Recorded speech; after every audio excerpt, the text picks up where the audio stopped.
बंदर और मगरमच्छ की कहानी। एक समय की बात है, एक घने जंगल में एक बड़ा सा जामुन का पेड़ था।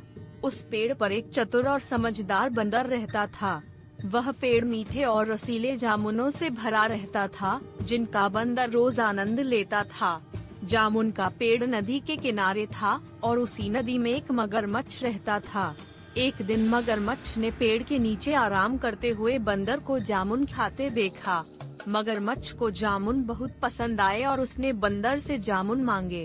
बंदर दिल का अच्छा था, उसने मगरमच्छ को कुछ जामुन दे दिए।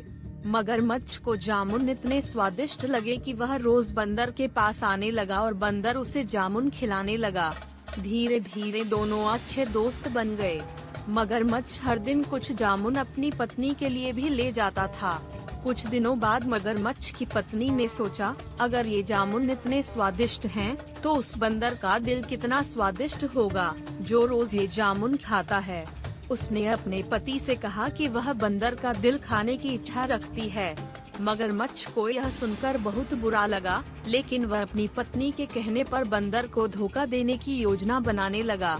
अगले दिन उसने बंदर से कहा, दोस्त, मेरी पत्नी तुमसे मिलना चाहती है। वह भी तुम्हारे जैसे स्वादिष्ट जामुन खाना चाहती है।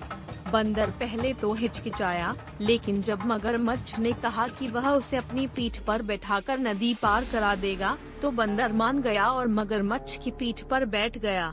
जब वे नदी के बीच में पहुँचे, तो मगरमच्छ ने बंदर से कहा, मुझे माफ कर दो मेरे दोस्त, लेकिन मेरी पत्नी तुम्हारा दिल खाना चाहती है, इसलिए मैं तुम्हें मारने के लिए ले जा रहा हूँ। यह सुनकर बंदर घबरा गया, लेकिन वह बहुत चतुर था।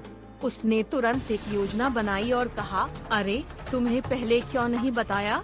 मैं तो अपना दिल पेड़ पर ही छोड़ आया हूँ। अगर तुम मुझे वापस ले चलोगे तो मैं अपना दिल ले आऊँगा। मगरमच्छ ने बंदर की बात मान ली और उसे वापस किनारे पर ले आया।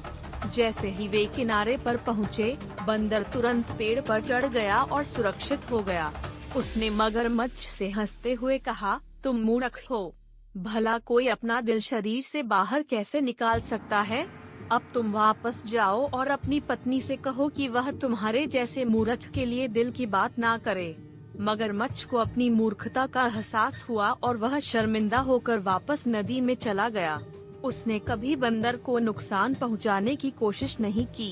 कहानी से शिक्षा। इस कहानी से हमें यह सीखने को मिलता है कि संकट के समय में धैर्य और चतुराई से काम लेना चाहिए। बंदर ने अपनी बुद्धिमानी से अपने प्राण बचा लिए, जिससे हमें यह समझने को मिलता है कि कठिन परिस्थितियों में बुद्धि का उपयोग सबसे बड़ा हथियार होता है।